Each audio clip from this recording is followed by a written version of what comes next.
after independence, there was a time when setting up or the creation of cooperatives was encouraged. I think there was even the Ministry of Cooperatives, and so many cooperatives were set up, and mainly those who were in ZIPRA as well as other liberation freedom fighters formed AMA cooperatives. ZAPU was encouraging its members to come up with projects to sustain themselves after the war, and kwaba lama cooperatives anjabo Simunye, Ovukuzenzele, Osekusile, and many others did grocery shops, abanye babe nemali zokuboleka imali amabhasi and all these kind of things.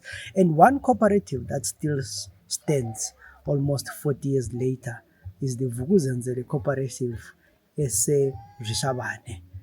Sometime in 1982, there were guys who came from war, most of them who were disabled or abalimalimpini, and Babes Little Farm. They then worked together, formed the cooperative. Sir Garfield Todd, the former Prime Minister of Rhodesia, gave them a piece of land, a farm, where they set up Vukuzenzele. There were many other people who helped them to set up, Paul Tembanyati or Judith Todd, Zimbabwe Projects Trust, and many others. And today I'm at Vukuzenzele cooperative that still stands today. I think it's one of the few, if not the only cooperative that is still there. And I'm talking to the members of the Vukuzenzele cooperative, how do they end here?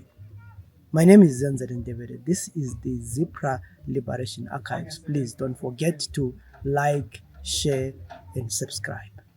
Baba mhlawumbe ngaqala ngokubuza nje ukuthi lingasitshela ukuthi lina lizalelwe ngaphi, or maybe ngiqala ngokuthi lingasitshela ibizo lenu lokuzalwa.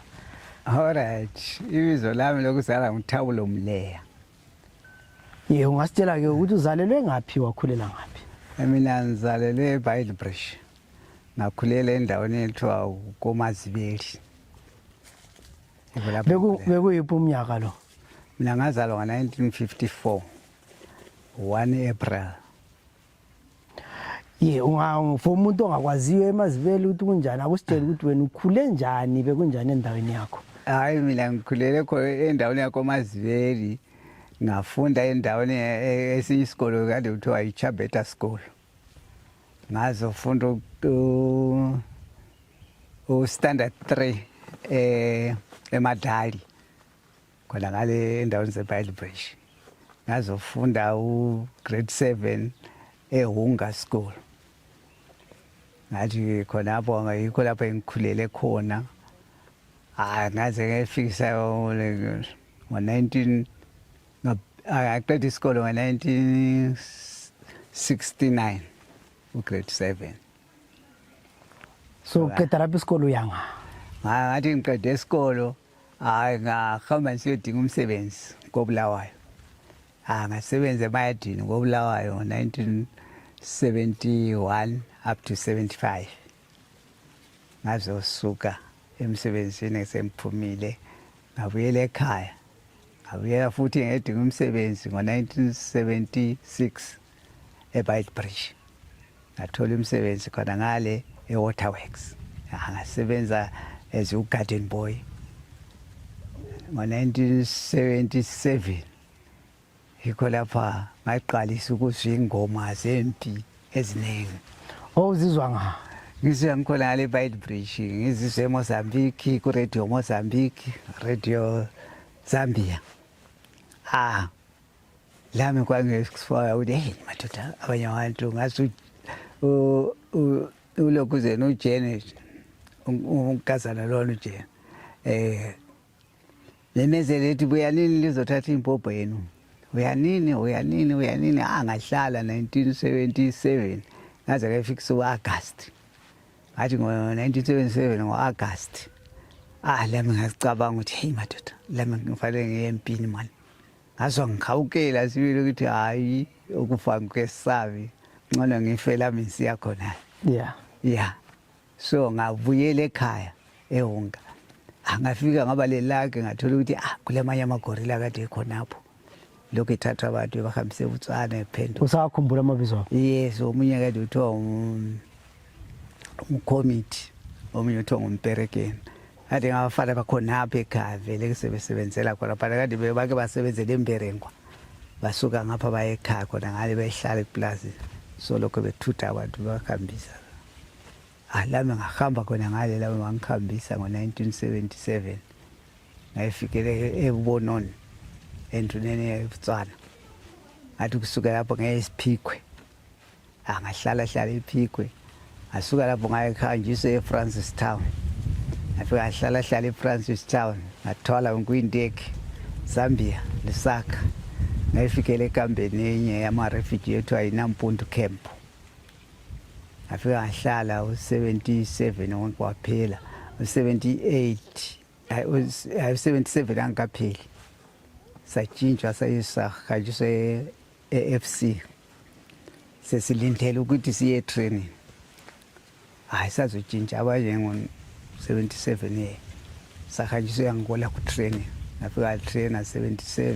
So akusitshela ukuthi uyafike eAngola lapha icamp yakhona kunjani, what was the environment? Suhlezi phela isikhathi lapho wena ufuna uthatha umpopho wakho uthenjiswe nguJane ubuyele ekhaya, but all these processes lokuhlala ama-camp, what's going on in your mind? Camp kade kunzima, but kade kungala ukuthi ingqondo ngacabanga emuva akwekade ungasabuyeleke ngoba ungakhangela uthola ukuthi ukhatshana ukwazi ukuthi le kungaphi suzinikela ukuthi khonapha engikhona yiko ku-right khona ngoba kade sithemba ubaba uNkomo ukuthi hayi yindoda nguye ubaba wethu ngoba nguye kade supply kudla everything so sithemba ukuthi hayi khona yiko ekhaya. So liyafika eAngola lapha, how is the camp? Ku-right, kuyadliwa kunjani situation? eAngola safika hayi camp kade right kade ngoba kade eAngola kade supply ngama-Cuban yiyo asitrainayo ama-Cuban. Was good but hayi i-training yenza kade inzima. So babelifaka phela lapha ngama-company. So wena ungena kuyiphi ikhampani? Mina kade ngikhampani 10. Enye yani artillery.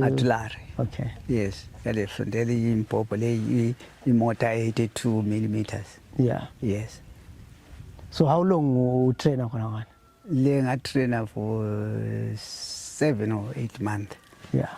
Yeah, azobonjwa after 7 but isatrainer saqeda i-training ukuthi sihambe kade kule ama-obstacles ukuthi no kwahamba amanye amakhampani thina sasala abanye kwathiwa no endleleni lapho ukuthi uye eZambia akuhambeki sabuyela futhi ekambeni kwathiwa hayi yenzani i-retraining sayenza i-retraining asiku-retraining the day sifanele sihambe eZambia ile langa sabhonjwa ngalo ngoJanuary. Yeah, kuyaba le bombardment ngoJanuary but this is 79 huh? Yes. So akusitshela ukuthi kwahamba njani idena le ukuyini ocabangayo wena? Idena lelo savuka ekuseni. Yabona ekuseni kwavuka kungane kule zinto ezingazitsha siyatshengisa ukuthi lapha kuzenzakala something. Kwakuyizinto ezinjani zena? Yabona abanye abantu bavuka abantu abadala bavuka bayichamile abanye batheni sesikhuluma phela inondo singale kuma exercise ekuseni. Ngathi mina nami izolo ngiphuphe kanje umoya mina ngisichamela ngoba thina kathi indaba into le azaka sicabange lutho. Sathi sikhona ngale ngama about 7 saba sibizwa ikhampani. Kanti lelo langa hawu sibizwa vele sifike ekambeni sathola imoto sifolile ukuthi sifanele sihambe namhla khathesi so anti usempini phela utshela ukuthi namhla uyahamba hayi saba ufika sathola imoto namhla madoda siyahamba asathaba kakhulu sangena saye ekitchen nathi itiye siqede ekitchen singena laphana besingena ePirate sise-Pirate vele sathi siyathi sabona indege so siyabuya kade sikhatshana but abantu andikade sile headquarter yama-Soviet labana besithi no nazi indege labana besithi ngeze Angola zaze zafika doze le camp babona vele sezikhupha amabhomba kubi seziyengeza ilokuze ni speed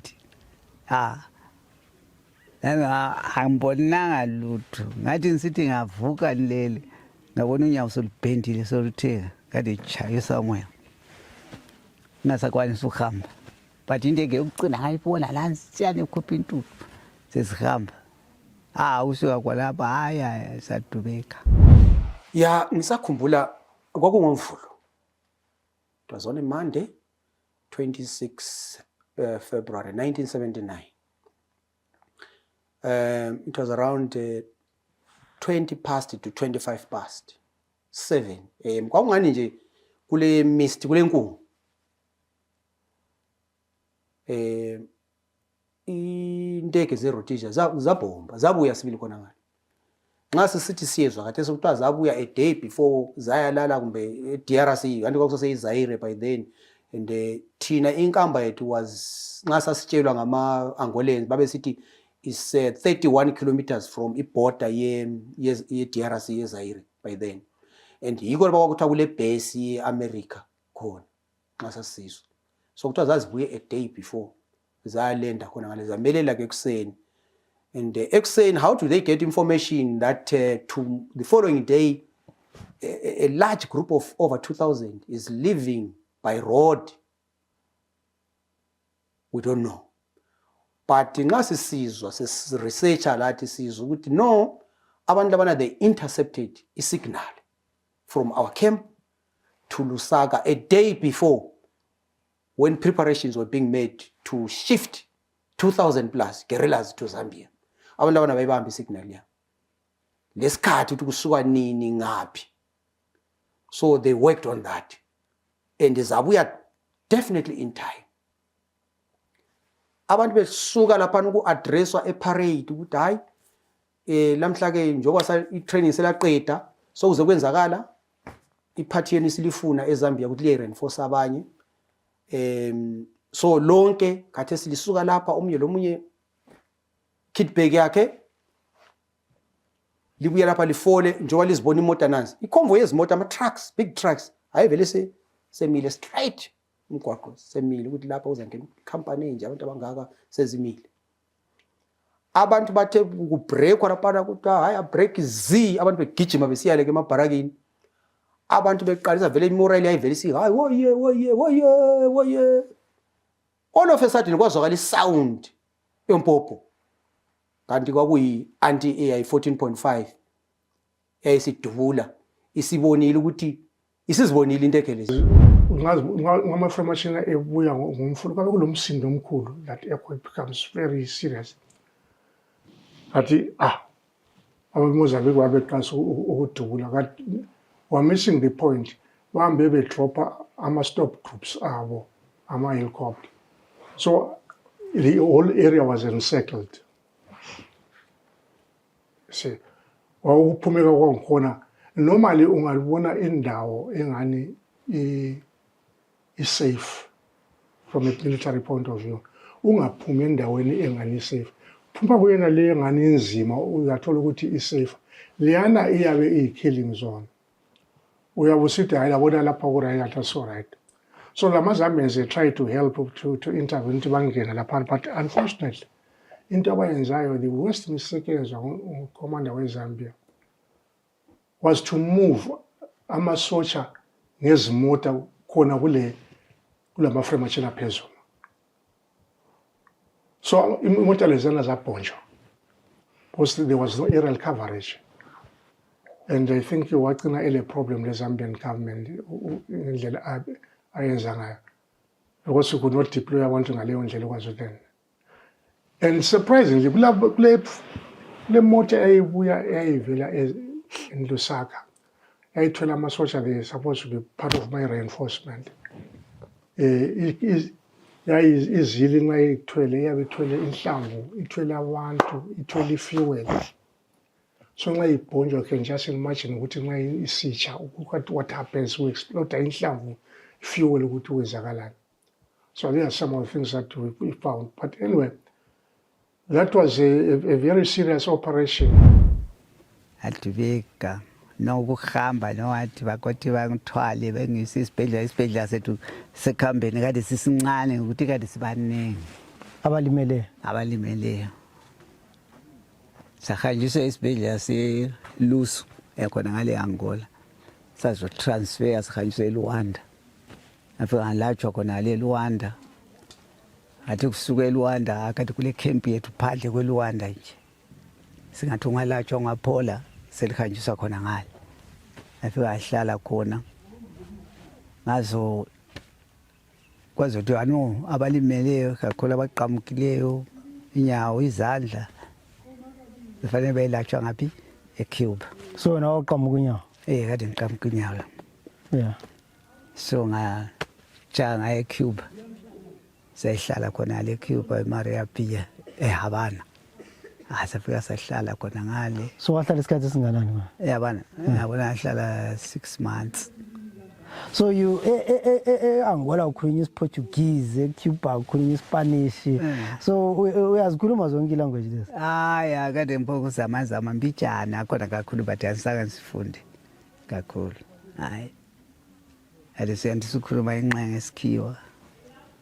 Sikhuluma nje la uzamazama labo bazama isikhiwa mbijana abakhibeni. Ibabantu laphileyo lokufundisa lokunika artificial ngazophenduka ngabuya ngigola. So phenduka 19. So nxa usuphenduka lapha is already 79. 79 so ekupheleni. Yeah. So kusiwa kuma election. Yeah. Ama election vele yenzwa lapha kade ngekho la. Kade ngiseyangola. Kuwinwa lapha ngekho ngiseyangola. Ngazosuka eyangola sokuwiniwe ilizwe ngabuya ngayihlala ngaye Harare. Ngayihlala eRuwa. Ngasuka eRuwa ngayihlala eLido. Ngasuka eLido ngabuya lapha. Yeah, so uyaphenduka lapha ilizwe selithethwe sulimele. Do you say ngiyabuyela ngikhaya or what happens? You decide to go to Lido than ekhaya? What was going on in your mind? No.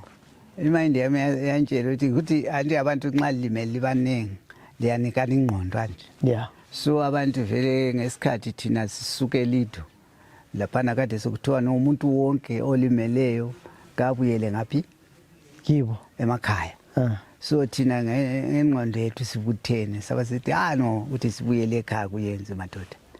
Vele singavele siyehlukane izinto asosizithole kumbe imphetho asozithole ngoba ama-ofisi abe sekhatshana kungcono sihlale sibuthene asavumelana labanye bami sa plana ukuthi ngoba laphana eLido kade sesixotsha vele. Lahlala isikhathi esinganani eLido? eLido sahlala sabuya ngo-1980 sasihlala kwaze kwafika 82.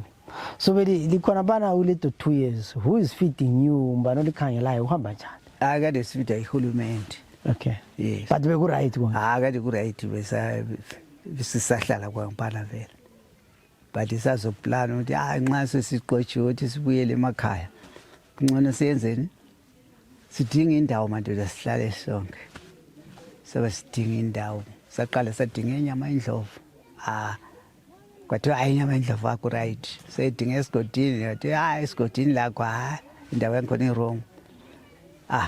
Sazoncedwa ngumntwana kaThodi uJudith.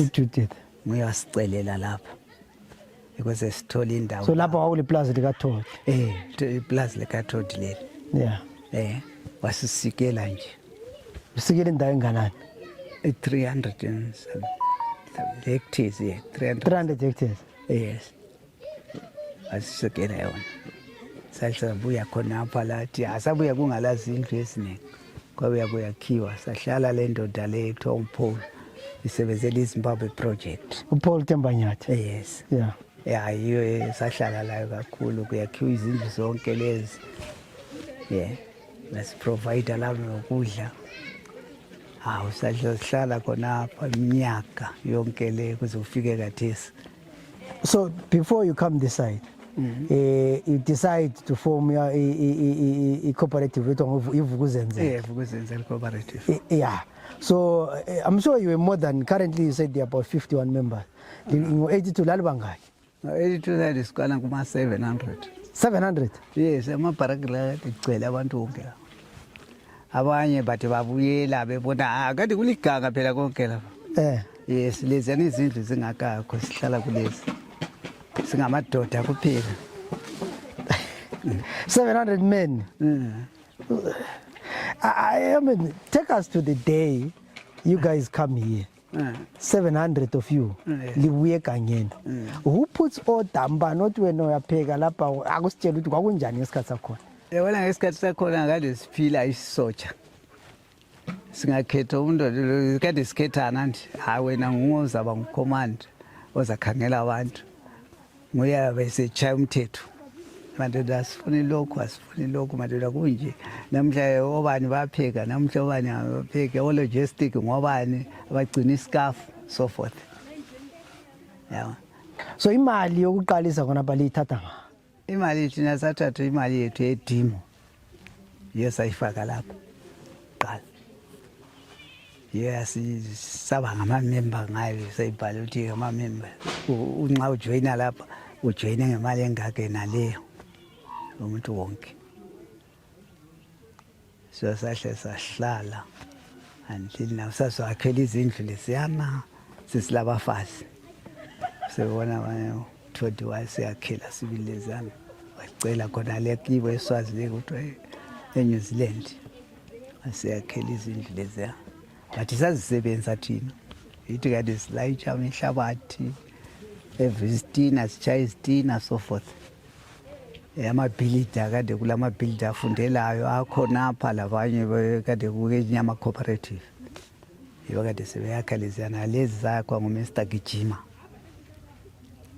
Bawumba no Mr Gijima. uGijima kade hlala eMabanzuri kade ungibhilida kaThodi. Okay. Eqhatshwe nguThodi. So I'm imagining ukuthi kulezi indlu lezi zonke lezi. There are 700 men who stay here. They are all men. Liyayang livele empini.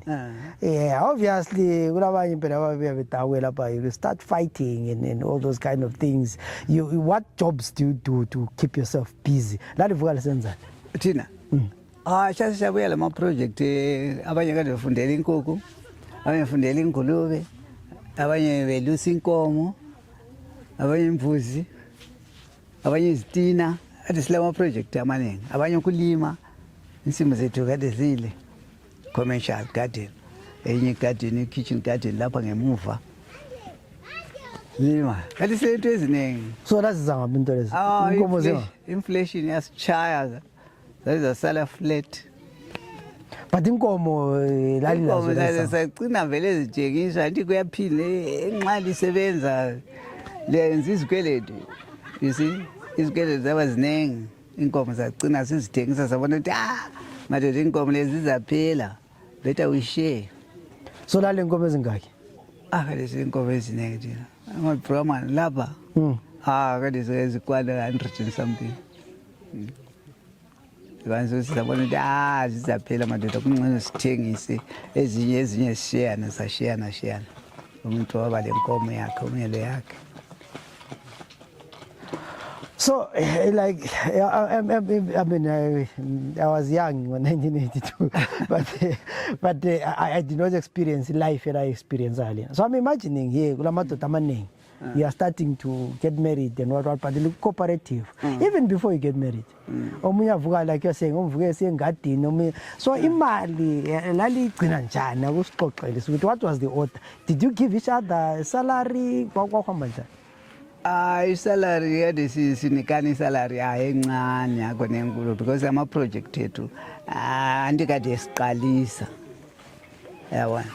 So ikuthi kade silama office la ade kulo treasure labo secretary yo i-treasure yosimnika imali every day kuseni imali ezivela kuma project singena kulokho sesikhanjiswa emabhenki.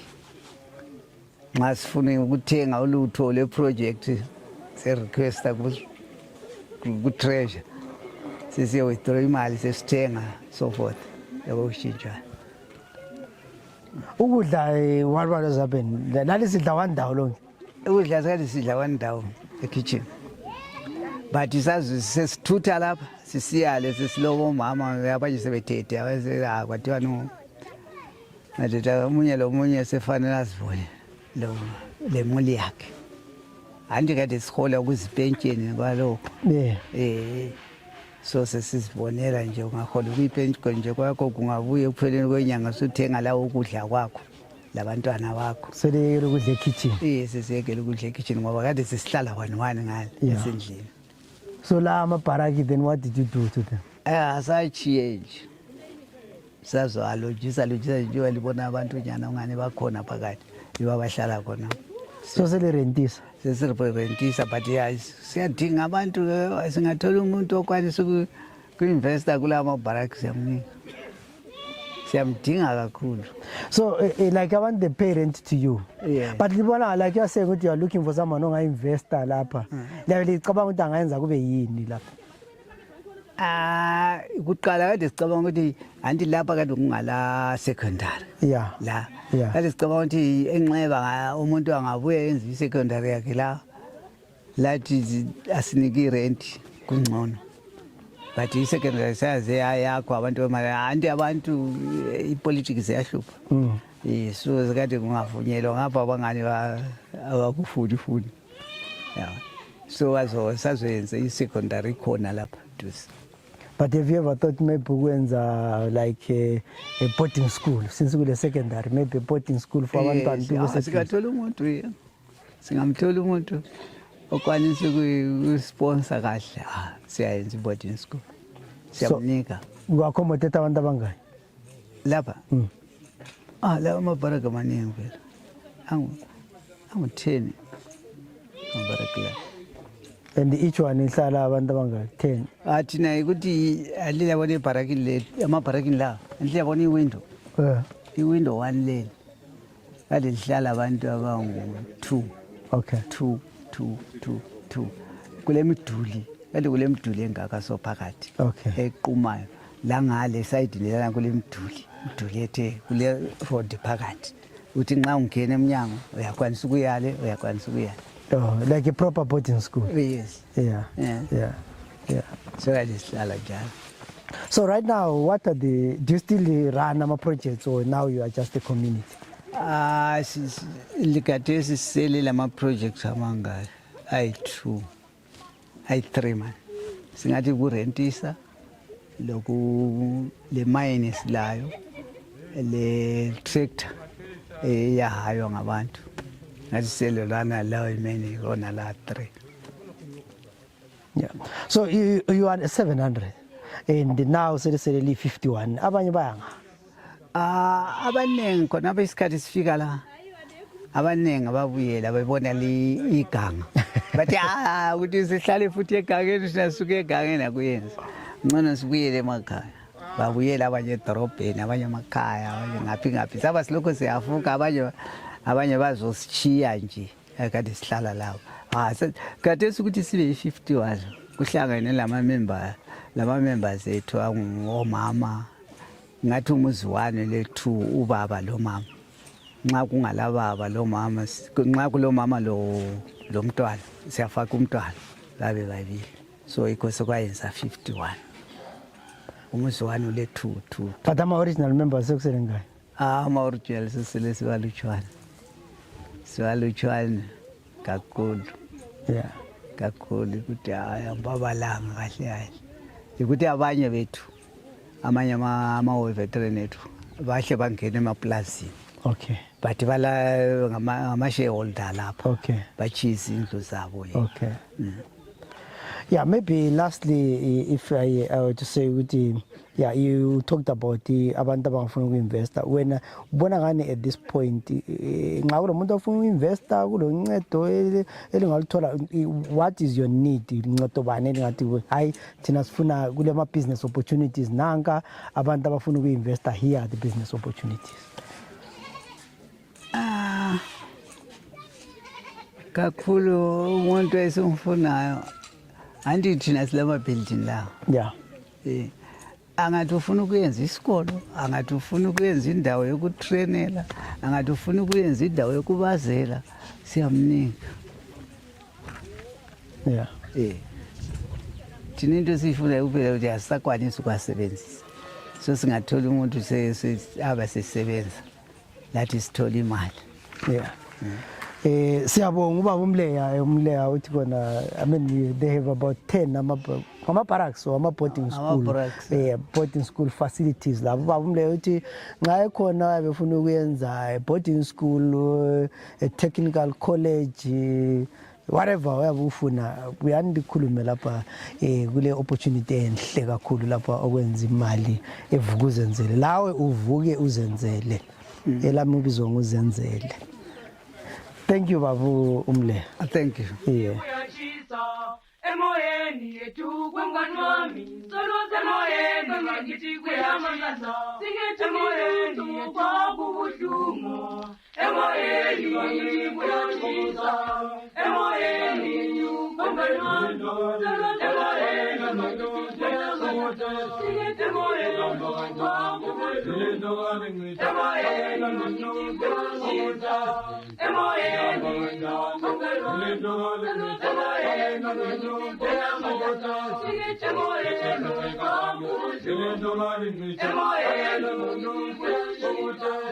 Emoyeni